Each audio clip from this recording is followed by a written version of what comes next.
Hello everyone, this is Grace. It is April the 12th, 2023, and today we're going to be taking a look at the Book of Enoch.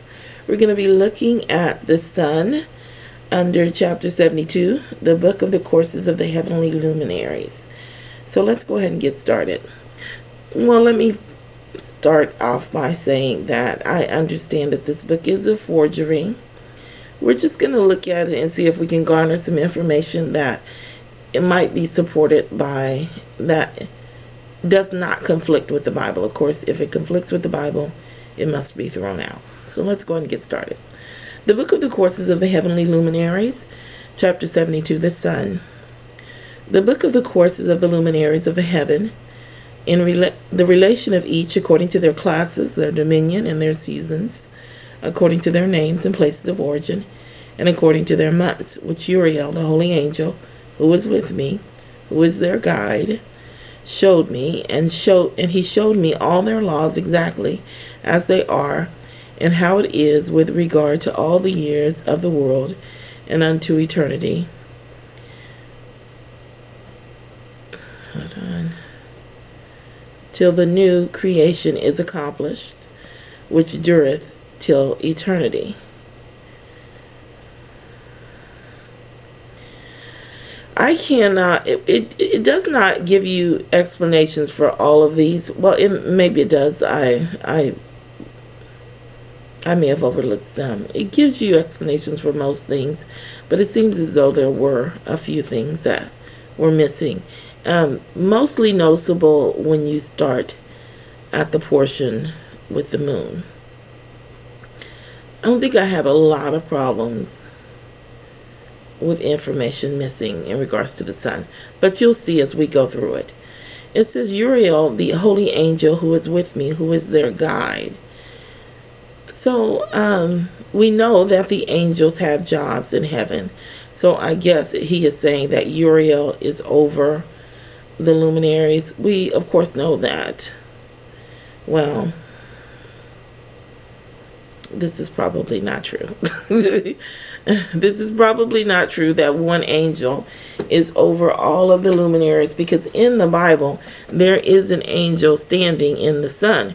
Obviously he is over the sun. So is he answering to Uriel? I doubt it. I can't say for sure. I don't know, but I doubt it. So, I mean, do they have supervisors in heaven? That's what the question is going to have to be. Is there a supervisor in heaven supervising the angels that are actually over the luminaries? Because there are angels over these luminaries. I can't say one way or the other. I just think it's unlikely to be true. So I wanted to point that out. I guess I said there wasn't much untrue, and then I pointed out something. Anyway, we'll see as we go through. And this is the first law of the luminaries. The luminary, the sun, has its rising in the eastern portals of the heaven, and its setting in the western portals of the heaven.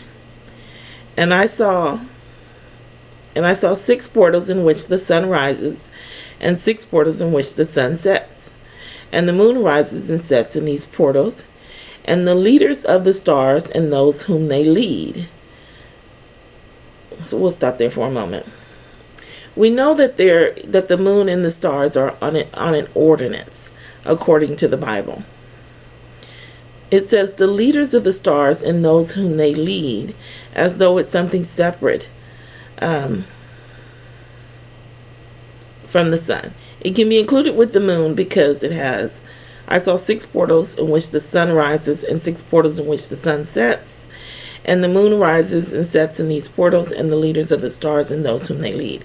So I feel like since we have determined that there is what we call a black moon, or the invisible moon, which covers the moon throughout the month, perhaps those have some sort of magnetic pull, or in some way are part of the leaders that are being referenced here. I don't know for certain. I'll look for more information when we get to the moons as to what this means, but for right now I can't explain it. Only that because the moon and the stars are under ordinance, it's likely that's what's being spoken of here.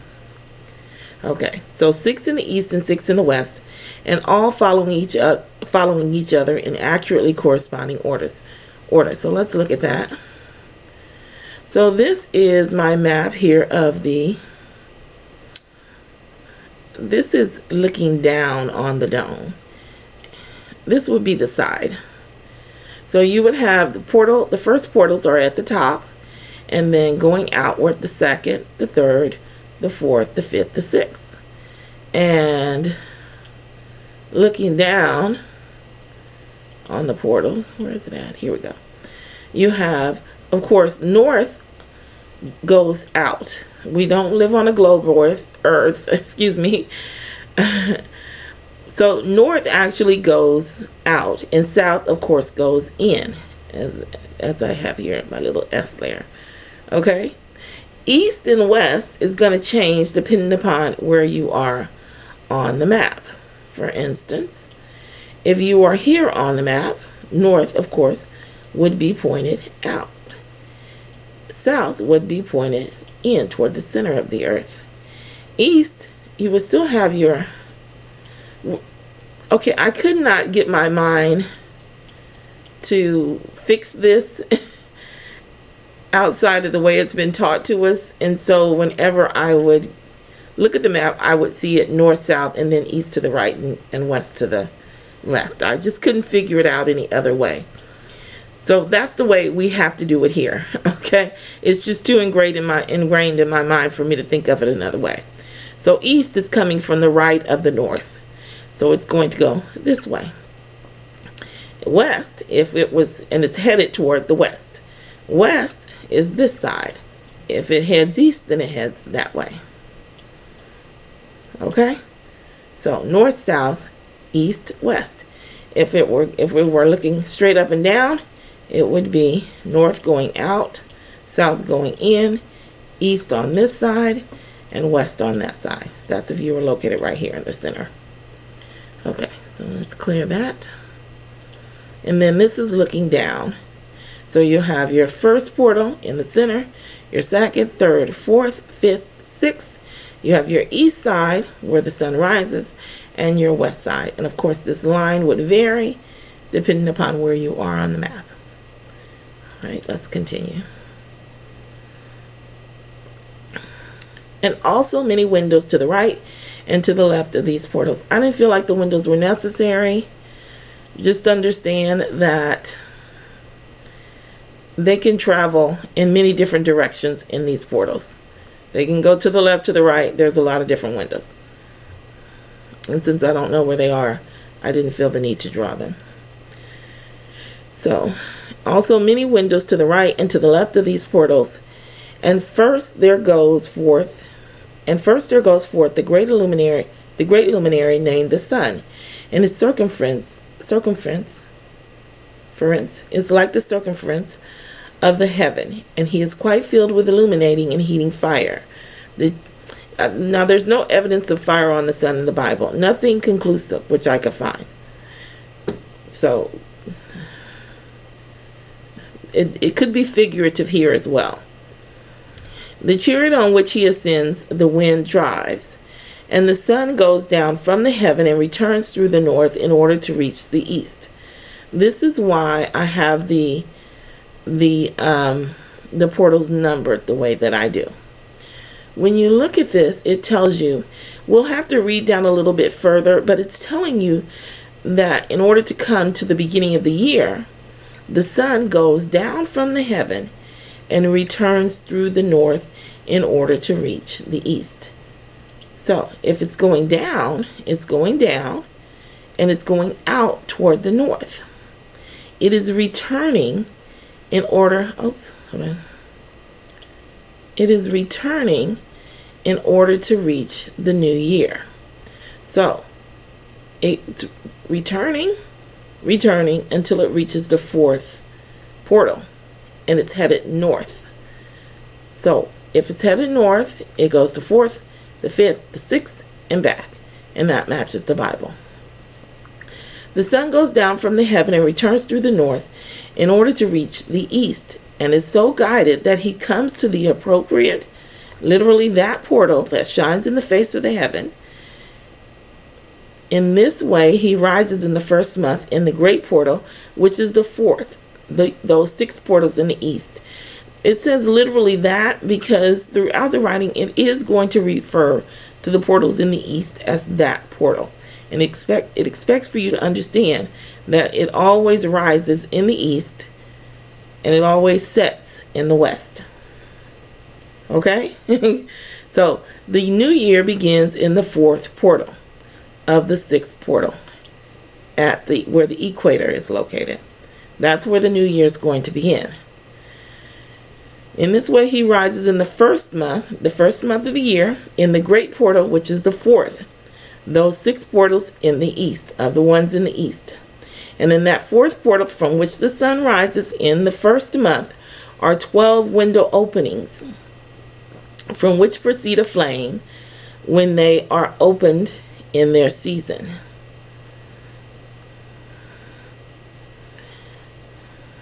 I'm going to have to think about that some more. I've read it a couple of times, but I didn't really give it. Proceed a flame when they are open in their season. Let me read through the month. Maybe it'll give me a hint as to what that is.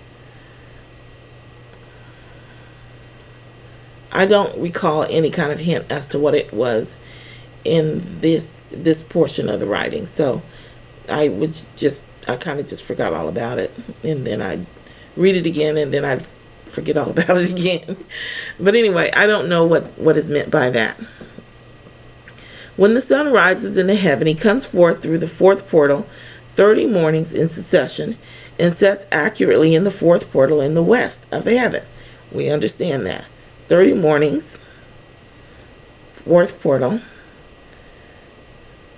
And during this period, the day becomes daily longer and the night nightly shorter to the 30th morning. All right, this is going to take a little bit of explaining. Let's read a little further before I attempt to explain this. On that day, the day is longer than the night by a 9th part, and the day amounts exactly to 10 parts and the night to 8 parts. Now I'm going to read down a little bit further as well, but I don't want you to think that this has anything to do with the amount of light or darkness that you see in the daytime. It has nothing to do with that.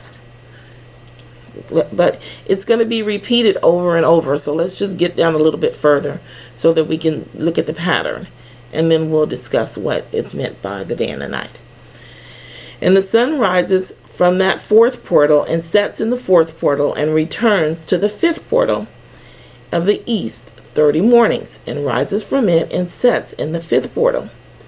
And then the day becomes longer by 2 parts. This is an error because this indicates that the day is actually 9 parts and it's 2 parts over. Well, I believe it's an error anyway. And I believe that may be why they have it highlighted, but I'm not sure. And then the day becomes longer by 2 parts. It's longer than the night by 2 parts. And the amounts to 11 parts. And the night becomes shorter and amounts to 7 parts. And it returns to the east and enters into the 6th portal and rises and sets in the 6th portal 1 and 30 mornings on account of its sign. So I have this written out in my iDiary here so that we can look at it as it is, not as it's shown, but as it's written. So in the 4th month, it tells us that the day is 10 parts and the night is 8 parts. This has nothing to do with the day and the light. The day part is, it doesn't define it. I had to define it myself. The day part is a time. It is the time that it takes for the sun to make a complete rotation around the earth. However long it takes, that's the day portion of that part.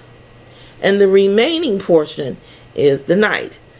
I should have left my map up, because this again is going to depend upon where you are. If you're here, then now I kind of had to make this up, okay, because let me undo this. So I'm going to go with the one that's the easiest for me to explain, and that's the 12 and the 6 parts. So we're going to do the opposite. We're going to do where the night is 12 parts and the day is 6 parts. You'll understand this as we read. But when it's in the first portal, when the sun is in the first portal, it says the day is going to amount to 6 parts and the night is going to amount to 12 parts. And that makes sense, because the first portal is very small. As we know, it doesn't take that long for the sun to make a complete circle in that portal. So it only takes however long a part is, and you could say it's an hour and a half. It only takes if we work from a 20, this is going to mess us up in the end, but if we work from a 24-hour day and we say it's 6 parts, then we'll count 90 minutes per part, and it'll work out to 6, 7, 8, 9 hours. So 9 hours to complete the rotation in the first portal. Okay? But that is not a day in the Bible. It's not defined that way. You won't understand the 364 days if you try to force that definition of a day into the understanding. So, if you're here, and this is you, no. We have to move you somewhere. So, I worked it out like this. If I'm here, then I would draw a line from the north to the south. And then my part, because I don't know what the distance is from the sun rising and setting, so I just drew a third. That's why it's easier for me to use the thirds and have this be the night, this will be the night, and this will be the day. So the day portion is the rotation around the sun, the rotation around the earth. But you're here, okay? So,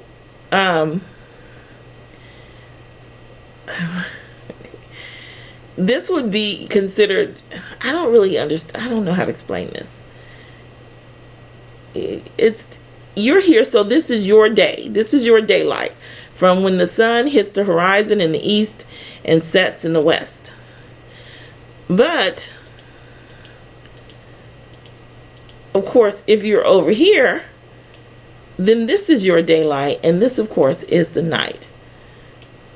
And then the sun will hit the horizon in the east, and it will set in the west. This isn't a time, though. I'm just trying to make you understand. I'm just trying to show you that it doesn't really have anything to do with the daylight. You're still going to get however much sun you're going to get. But the day portion and the night portion is a time.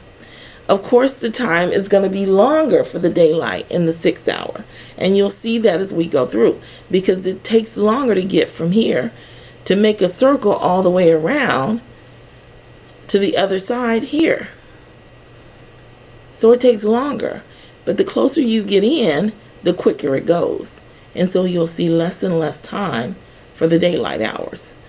But depending upon where you are in the world, it doesn't change anything in regards to how much sun you get or the time or anything like that. There'll still be 6 hours that it takes to rotate the earth. You'll just be located here and you'll see the sun over here, or you'll be located here and you'll see the sun when it comes over here.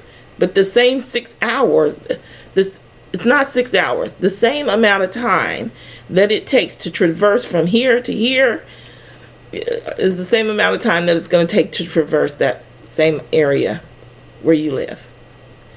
It's just that you live on opposite sides of the earth. Okay? It doesn't change anything. It doesn't change the daylight. It doesn't change the time. The speed is what's being measured by these parts. It's a little difficult to explain. Let's move on. So, when it reaches the first portal, during this period, the day becomes daily longer and the night nightly shorter to the 30th morning.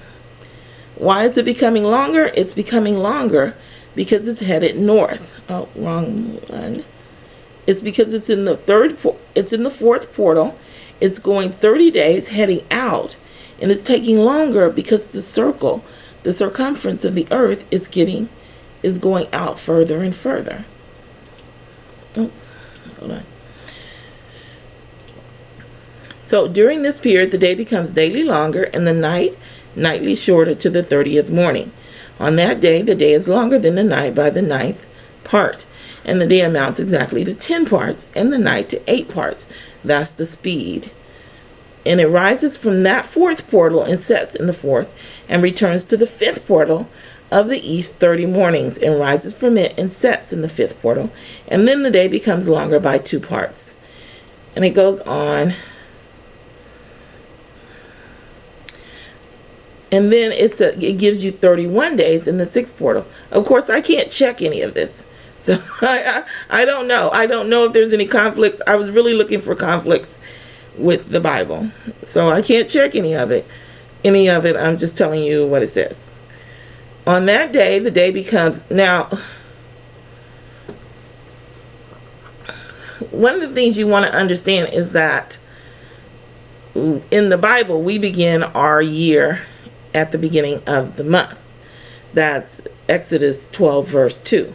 Now that verse is problematic now that we understand that the the year begins at the full moon and not the dark moon, because it had to be changed. So I'll look for another support verse for that for us, so that we won't have to be, so that if we should get into a discussion, then it won't lead to an even bigger discussion about that. So, and the bigger discussion is trying to explain that the new moon is the full moon, which you would have to explain if you go to Exodus 12 verse 2. They're too closely related. So I'll look for something else that points that out, that the year begins at the new moon. That's not so problematic. Anyway, let's continue on. And it returns to the east and enters into the sixth portal and rises and sets in the sixth portal 1:30 mornings on account of its sign. On that day, the day becomes longer than the night, and the day becomes double the night, and the day becomes 12 parts, and the night is shortened and becomes 6 parts. And the sun mounts up to make the day shorter and the night longer. This right here tells you when the sun is mounting up, the day becomes shorter and the night longer. This tells us that it can never be affecting the amount of light that you see here in the morning and in the afternoon. Because if the sun mounts up, the light is spread out further, and you would therefore receive more light, making the days longer. So when it tells you the day is shorter, the only other option that we're left with is the path. The path then becomes shorter, and that's the path for the fifth portal, which is shorter then the sixth portal. And the sun returns to the east and enters into the sixth portal and rises from it and sets 30 mornings. And it's still in the sixth portal. It's not the fifth portal. It's heading back, though, from the sixth portal. And when 30 mornings are accomplished, the day decreases by exactly 1 part and becomes 11 parts, and the night 7 parts, and the night 7. So it's telling you once the 30 days are accomplished, on that 30th day, the day is decreased by exactly 1 part and becomes 11 parts, and the night 7 parts. So again, it's telling you the speed of the sun. And the sun goes forth from that sixth portal in the west and goes to the east and rises in the fifth portal for 30 mornings and sets in the west again in the fifth western portal. On that day, the day decreases 2 parts and amounts to 10 parts, and the night to 8 parts. I think I'm going to stop here, and I think it might take a minute to explain when we add up all of these days, it's going to come up to 364 days. And I think it's going to take me a minute to explain to you why that does not match our 365-day calendar. So we're going to stop here at verse 19, and then we will pick up in the next video so that I'll have time to speak freely. I will talk to you in the next video.